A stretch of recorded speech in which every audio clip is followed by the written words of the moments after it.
누가복음 11장 1절부터 13절까지 함께 읽겠습니다. 예수께서 한 곳에서 기도하시고 마치심에 제자 중 하나가 여짜오되 주여, 요한이 자기 제자들에게 기도를 가르친 것과 같이 우리에게도 가르쳐 주옵소서. 예수께서 이르시되 너희는 기도할 때에 이렇게 하라. 아버지여, 이름이 거룩히 여김을 받으시오며 나라가 임하시오며 우리에게 날마다 일용할 양식을 주시옵고 우리가 우리에게 죄 지은 모든 사람을 용서하오니 우리 죄도 사하여 주시옵고 우리를 시험에 들게 하지 마시옵소서 하라. 또 이르시되 너희 중에 누가 벗이 있는데 밤중에 그에게 가서 말하기를 벗이여, 떡 세 덩이를 내게 구워달라. 내 벗이 여행 중에 내게 왔으나 내가 먹일 것이 없노라 하면 그가 안에서 대답하여 이르되 나를 괴롭게 하지 말라. 문이 이미 닫혔고 아이들이 나와 함께 침실에 누웠으니 일어나 내게 줄 수가 없노라 하겠느냐.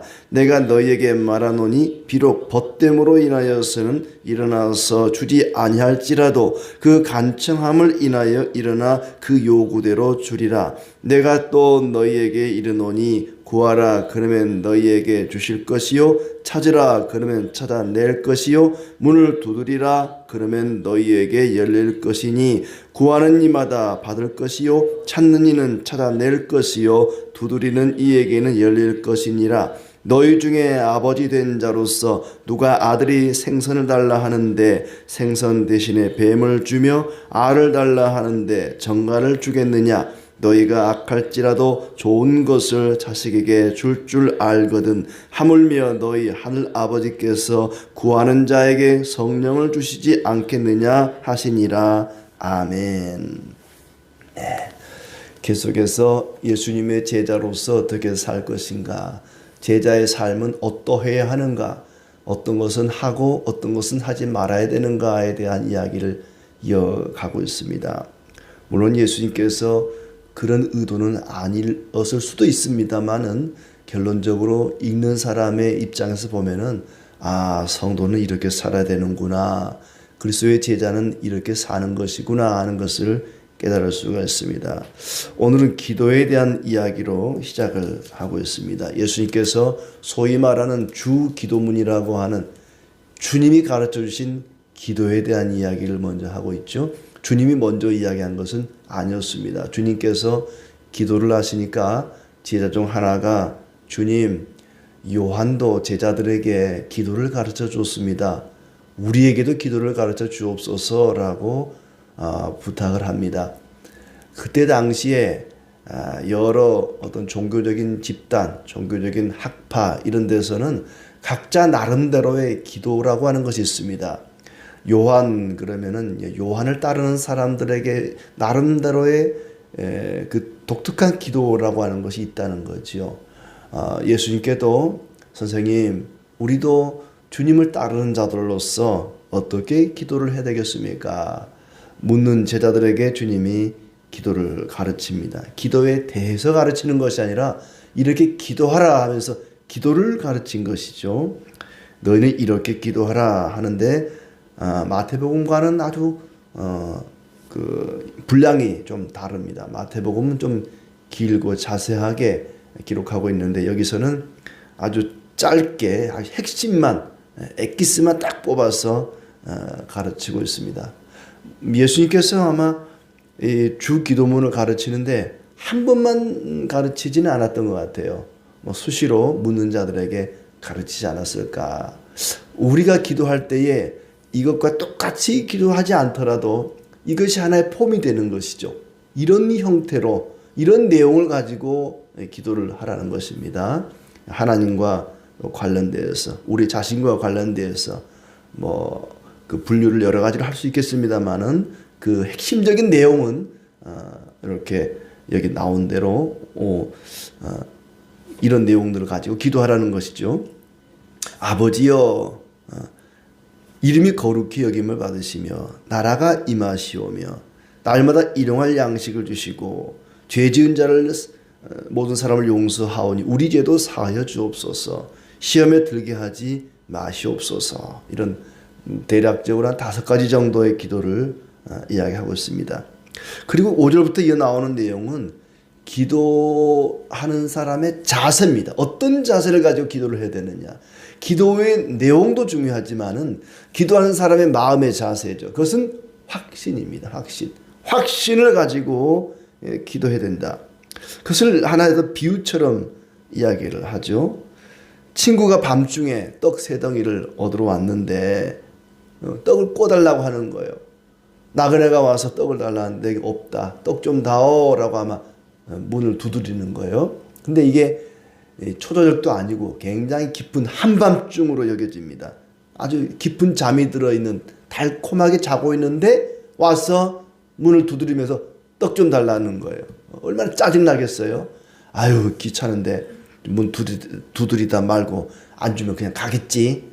또 계속 두드리는 거예요. 뭐라 그래요? 친구 때문에 주는 게 아니라 귀찮아서 간청함으로 인해서 주지 않겠느냐. 8절에 비록 벗됨으로 인하여서는 일어나서 주지 아니할지라도 그 간청함을 인하여 일어나 그 요구대로 주리라. 귀찮아서라도 계속 달라고 두드리니까 아주 귀찮아서라도 주지 않겠느냐. 친구 때문에 주는 게 아니라, 친구라서 주는 게 아니라 귀찮아서 그 간청함 때문에 간절히 가지도 않고 계속 두드리니까 그래서 주지 않겠느냐. 우리가 기도할 때 포기하지 말고 계속해서 끈질기게 확신을 가지고 기도해야 된다. 기도하는 사람의 자세입니다.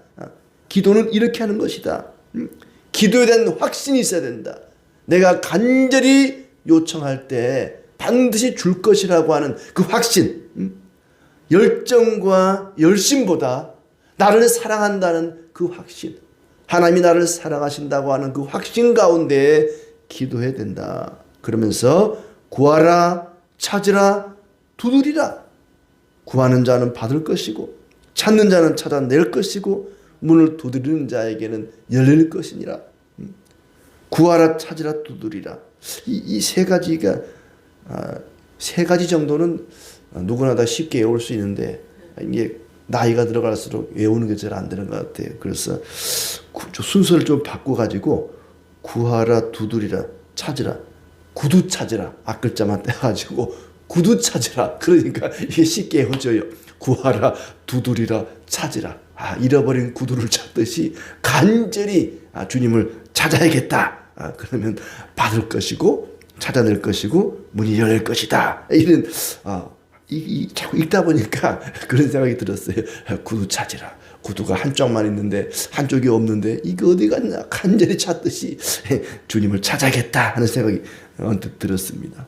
아무튼 우리가 하나님께 기도할 때 간절히 찾는 자세가 중요하다. 반드시 찾아낼 것이고 받을 것이고 문이 열릴 것이다. 그러면서 한 가지 예를 드는 거죠.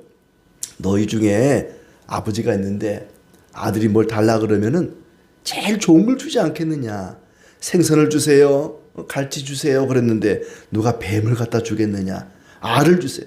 아버지 계란 하나만 삶아주세요. 그런데 누가 독이 있는 정갈을 주겠느냐. 그런 아버지가 세상에 어디 있겠느냐. 세상의 아버지도 자식이 뭘 달라 그러면 좋은 것을 주거늘 하늘 아버지께서 구하는 자에게 성령을 주시지 않겠느냐. 근데 여기서 아니 왜 하나님은 구하는 자에게 달라는 걸 주시지 않겠느냐 그래야지 왜 성령을 주신다 그랬을까? 하나님이 구하는 자에게 응답하시지 않겠느냐 이리 말하면 좋을 텐데 왜 성령을 주시지 않겠느냐. 하나님 지금 저에게는 성령이 필요한 게 아니라 돈이 필요합니다. 그냥 돈을 주세요. 왜 쓸데없이 성령을 주십니까? 아니면 병든 사람은 하나님 건강을 주세요. 지금 저에겐 성령이 필요한 게 아니라 건강이 필요합니다. 이리 말할 텐데 왜 이 세상 아버지는 좋은 걸 주신다 그래 놓고 하늘 아버지는 좋은 것이 아니라 성령을 주시지 않겠느냐 이렇게 말하는가. 여기에 대해서 어떤 학자가 그리 말했습니다. 성령은 모든 좋은 것의 근원이 된다. 모든 좋은 것의 근원이 되기 때문에 성령을 주신다고 말한 것이다. 성령 그 안에는 이 세상 아버지가 준다고 하는 좋은 것이 다 포함되어 있다는 겁니다. 사람이 하나님으로부터 받을 수 있는 최고의 은혜, 최고의 선물은 뭐냐? 바로 성령이라는 거죠. 그래서 이 말씀을 기록하고 있는 누가는 사도행전에 넘어가면 2편이라고 할 수 있는 사도행전에 가면은 성령이 임하게 되죠. 사도행전 8절에 성령이 너에게 임하시니까 하나님의 권능을 입어서 복음을 전하고, 심지어 그 사도들이 성령을 입어서 죽은 자도 살리고 병든 자도 고치는 막 놀라운 역사들이 일어나지 않습니까? 성령께서는 가장 좋은 것의 근원이 되기 때문에, 하나님이 줄 수 있는 최고의 선물이기 때문에 구하는 자에게 하늘아버지는 좋은 것이 아니라 성령을 주신다. 우리가 구하는 것이 아니라 성령을 주신다고 말씀하고 있습니다. 그리고 이제 14절부터는 예수님을 어떤 귀신과 연관 짓는 그런 아주 그 대적들에게 하는 말씀이죠. 예수님께서 말을 못하게 하는 귀신을 쫓아내자 사람들이 말합니다. 저 사람이, 즉 예수가 귀신을 쫓아내는 것이 하나님을 힘입어서 쫓아내는 것이 아니라 귀신의 왕 바알세불을 힘입어서 쫓아낸다, 이렇게 막 비난하는 거예요. 병든 사람, 귀신 들려서 말을 못하는 그 사람이 귀신이 쫓겨나가고 말을 하게 되면 깜짝 놀라고 주님 앞에 엎드려 경배하고 예수여 당신은 하나님의 아들이십니다 막 이래야 되는데, 빈정거리고 놀리고 아유 당신 말이야 하나님을 힘입어서 지금 쫓아내는 거 아니고 귀신의 왕을 힘입어서 쫓아내는구만, 그러면서 빈정거린단 말이죠. 거기에 대해서 주님께서 말씀하십니다. 17절 말씀에 스스로 분쟁하는 나라마다 황폐해지며 스스로 분쟁하는 집은 무너지리라. 내가 만약에 귀신의 왕을 힘입어서 귀신을 내쫓는다면 귀신의 왕과 귀신이 충돌하는 거 아니냐, 귀신과 귀신이 싸우겠느냐? 같은 편인데, 같은 나라인데, 나라와 나라가 함께 분쟁하고 집안끼리 서로 싸우면 그건 무너지는 건 아니겠느냐. 어떻게 귀신의 왕이 귀신을 내쫓겠느냐. 그건 상식적으로 논리적으로 맞지 않다. 내가 하나님의 손을 힘입어 쫓아내면 하나님의 나라가 이미 임했다. 나는 하나님의 힘을 입어서 지금 이 귀신을 말 못하게 하는 이 귀신을 내쫓은 것이다. 내가 하나님을 힘입어 귀신을 내쫓으면 너희에게 하나님의 나라가 이미 임했느니라. 하나님의 나라가 임했다. 내가 지금 하나님을 힘입어 귀신을 내쫓는다고 하는 것은 하나님의 나라가 임했다는 것이다. 그 하나님의 나라를 너희가 받아들일 것인지 거절할 것인지 결정하라는 것입니다. 지금 내가 너희 앞에서 병든 자를 치료하고 죽은 자를 살리고 귀신을 내쫓는 이것이 하나님의 나라가 임했다는 증거다. 하나님의 나라가 임했음을 알고 그 하나님의 나라를 너희 마음속으로 받아들이라. 먼저 그의 나라와 의를 구하라는 것이죠. 병 고침 받고 귀신 내쫓기는 그 혜택만 입지 말고, 혜택을 입었으면 궁극적으로 주님께서 그런 여러 가지 이적을 보이는 것은 하나님의 나라를 지금 전파하는 거예요. 하나님의 나라가 임했다. 하나님의 나라를 받아들이라. 근데 혜택만 받고 하나님의 나라를 거절한다면 얼마나 안타깝고 어리석은 일이냐. 오히려 그런 자들은 악해진다는 거예요. 막 기적을 보고 병 고침을 받고 귀신 내쫓김을 받고 놀라운 기적을 경험하고 나서도 예수님을 거절하고 하나님 나라를 받아들이지 않는 자는 더 악해진다는 것을 그 뒤에 이제 하나 이야기를 통해서 말씀하고 있죠. 23절 말씀에 보면 이런 내용이 나옵니다. 나와 함께하지 아니하는 자 나를 반대하는 자요, 나와 함께 모으지 아니하는 자 나를 해치는 자다. 더러운 귀신이 사람에서 나갔다가 물 없는 곳으로 다니며 쉬기를 구하되 얻지 못하고 이에 이르되 내가 나온 집으로 돌아가리라 하고 가서 보니 집이 깨끗이 청소되어서 더 악한 귀신 7을 데려와서 들어가니 그 사람의 형편이 이전보다 더 심하게 되었다. 여러 가지 예수님의 놀라운 기적을 이적을 보고도 하나님의 나라를 받아들이지 않는 자는 이전보다 더 악해진다는 것입니다. 그러니 망설이지 말고 하나님의 나라를 받아들이라. 예수님께서 병을 고치고 귀신을 내쫓고 놀라운 기적을 행할 때에 그 혜택만 받지 말고 하나님의 나라를 너희 마음속에 받아들이라. 그렇지 않은 자는 이전보다 더 악해질 것이다 한 얘기죠. 귀신 들린 사람을 귀신을 내쫓았는데 그 마음속이 깨끗이 청소가 되어 있으면 또 다른 더 악한 귀신 7을 데려온다는 거예요. 그러니까 깨끗이 청소된 그 마음에 그리스도가 충만하게 채워져 있어야죠. 하나님의 나라가 그 마음속에 임하게 채워져 있지 않으면 그냥 빈 상태로 있으면 더 악해진다는 겁니다. 그러니 하나님의 은혜, 예수님의 그 놀라운 기적만 보지 말고 그 혜택만 누리지 말고 하나님의 나라를 받아들여라, 영접하라 하는 얘기입니다. 그리고 이제 한 여자의 말이 나오죠. 27절 28절에 보면은 당신을 뵌 태와 당신을 먹인 젖이 복이 있나이다. 마리아가 얼마나 복이 있는가? 마리아가 당신을 잉태하여 낳고 젖을 먹였으니 마리아는 참 복된 자입니다 라고 말했더니 예수님이 아니다. 하나님의 말씀을 듣고 지키는 자가 복이 있느니라. 나를 임신했던 마리아보다 더 복된 자는 하나님의 말씀을 듣고 지키는 자다. 하나님의 말씀을 듣고 지키는 자가 가장 복 있는 자다.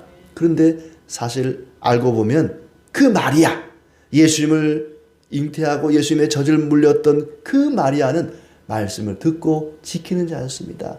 무슨 말씀을 하든지 그대로 하라 하고, 천사가 나타나서 그 잉태를 고지할 때에 순종하지 않습니까? 마리아야말로 말씀을 듣고 행하는 자였습니다. 지키는 자였습니다. 굳이 마리아가 아니라 할지라도 주님의 말씀을, 하나님의 말씀을 듣고 지키는 자는 예수님을 잉태했던 그 마리아보다 훨씬 더 복 있는 자다. 그렇게 복된 자로 살아가야 될 것입니다. 하나님의 말씀을 또 하나님의 나라를 받아들이는 사람, 거절하지 않고 예수님의 그 이적과 또 여러 가지 행하심을 바라보면서 이분이야말로 하나님의 아들이다라는 것을 믿고 하나님의 나라를 그 마음속에 받아들이는 사람, 그 사람이 말씀을 듣고 지키는 자죠. 그 사람이 복이 있다. 악한 세대가 표적을 구하나 요나의 표적밖에는 보일 것이 없다. 요나의 표적, 계속해서 표적을 구한다는 거예요. 그러니까 예수님이 귀신을 내쫓고 병을 고치는 것을 보고 두 가지 반응을 보인다는 겁니다. 물론 크게 보면 세 가지지만 이제 받아들이는 사람이 있고 거절하는 사람 가운데 두 가지 반응이라는 거죠. 하나는 그걸 거절하는 거예요. 받아들이지 않습니다. 믿지 않는 거예요. 또 하나는 계속해서 표적을 보이라는 거예요. 귀신을 하나 내쫓았어요. 그래요? 이것도 해보세요. 저것도 해보세요. 믿지는 않고 자꾸 기적을 보이라는 거예요. 이것도 한번 해보세요. 저것도 한번 해보세요. 그럼 내가 믿을게요. 그거 갖고는 안 되겠어요. 한번 더 해보세요. 자꾸 표적을 구한다는 거예요. 표적을 구하는 자에게 내가 보여줄 표적은 요나의 표적밖에 없다. 그게 뭐냐면은 요나가 물고기 뱃속에 들어갔다가 사흘 만에 살아나왔잖아요. 예수님의 부활을 가리키는 거예요. 기적이죠. 물고기 뱃속에 사람이 들어갔다가 사흘 만에 살아나온다. 놀라운 기적입니다. 죽었다가 사흘 만에 살아난 거예요. 물고기 뱃속에 안 들어가 봐서 모르겠지만 거기 들어갔다가 살아나올 수가 없습니다. 이게 부활을 가리키는 거죠. 예수님이 죽은 자 가운데서 사흘 만에 부활했을 때에 그것보다 더 큰 기적은 없습니다. 그걸 보고도 믿지 못하는 자는 어떻게 할 방법이 없다는 거예요. 부활을 보고도 믿지 못하면 더 이상 보여줄 이적은 없다. 요나의 표적밖에는 보여줄 것이 없다는 것입니다. 내가 장차 부활할 것이니까 그걸 보고서라도 하나님의 나라를 거절하지 말고 받아들이라는 것입니다. 자, 그리고 하나님의 나라를 받아들이지 않고 거절하는 자들, 계속해서 표적을 구하는 자들의 모습입니다. 37절부터 보면은 외식하는 거죠. 형식적인 신앙생활, 바리새인들, 사두개인들, 서기관들, 율법사들 이런 사람들입니다.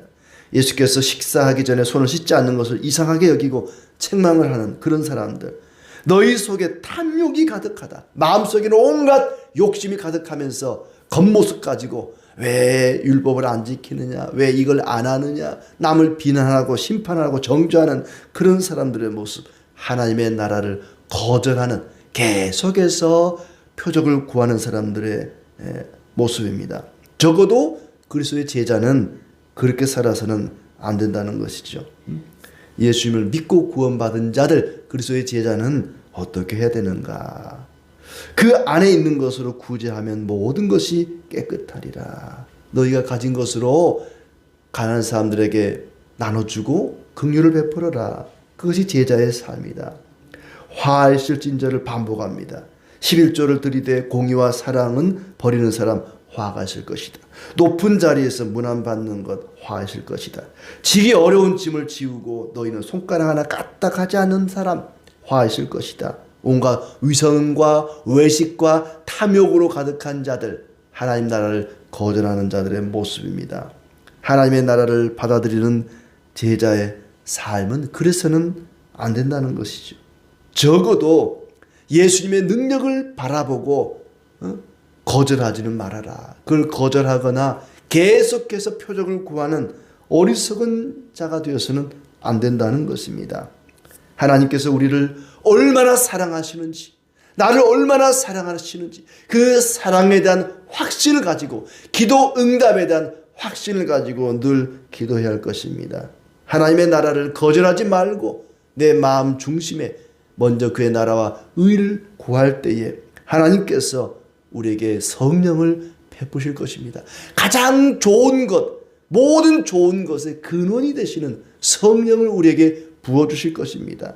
그렇게 하나님의 나라를 받아들이고 하나님의 말씀을 듣고 지켜 행하는 복된 사람들이 되기를 축복합니다.